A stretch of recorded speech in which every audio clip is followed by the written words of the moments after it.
নমস্কার, আমি সুতপা। আমার ইউটিউব চ্যানেল সোলপুল সুতপায় আপনাদের স্বাগত।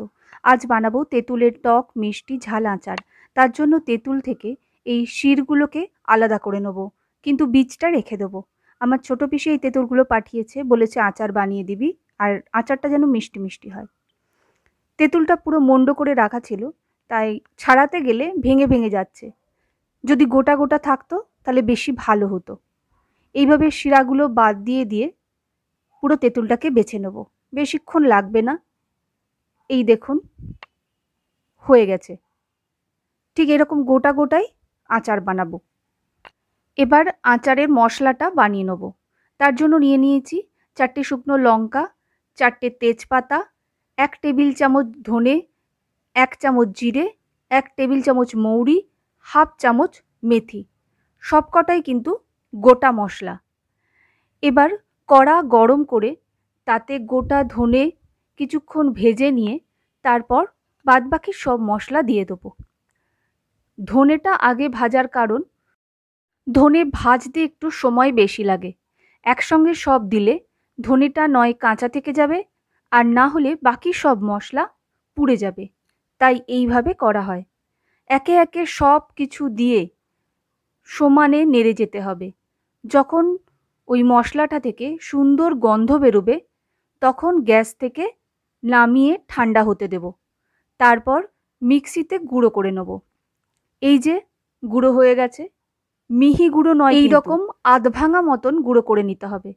কারণ আচারে এমনই মশলা হয় যাতে খাবার সময় মুখে পড়লে ভালো লাগে। এবার তেঁতুলগুলোকে প্লেন জলে হালকা করে ধুয়ে নেব, কারণ যদি বালি বা মাটি থেকে থাকে তাই। গ্যাসে কড়া বসিয়ে 1.5 কেজির মতন গুড় দিয়ে দিলাম। আর এখানে তেঁতুল আছে 700-র মতন। তেঁতুলের তুলনায় গুড় আর একটু কম দিলে হতো, কিন্তু তেঁতুলটা খুব টক। যাক, এইভাবে সমানভাবে নাড়াচাড়া করতে করতে জাল দিয়ে যেতে হবে মিডিয়াম আঁচে।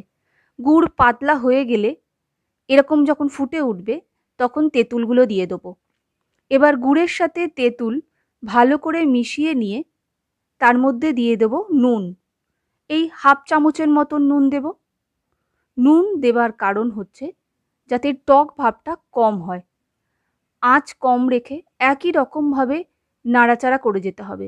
কিছুক্ষণের মধ্যেই দেখলে বোঝা যাবে যে হয়ে এসেছে, তখন গ্যাসটা বন্ধ করে দিতে হবে। তারপর আচারটা ঠান্ডা হয়ে গেলে ওই ভাজা মশলা রাখা ছিল সেটা দেব। ভাজা মশলার থেকে অর্ধেকটা নিয়ে ভালো করে মিশিয়ে দিয়েছি। এই মেশানো হয়ে গেলে একটা পাত্রের মধ্যে ঢেলে নেব। এখন কোনো জারে পুড়ব না, একটা স্টিলের বড় গামলার মধ্যে ঢেলে নিলাম। তারপর ওপর থেকে একটা কাপড় জড়িয়ে কিছুদিন রোদ খাওয়াবো। এই দেখুন, এখানে বাকি মশলাটা রয়েছে।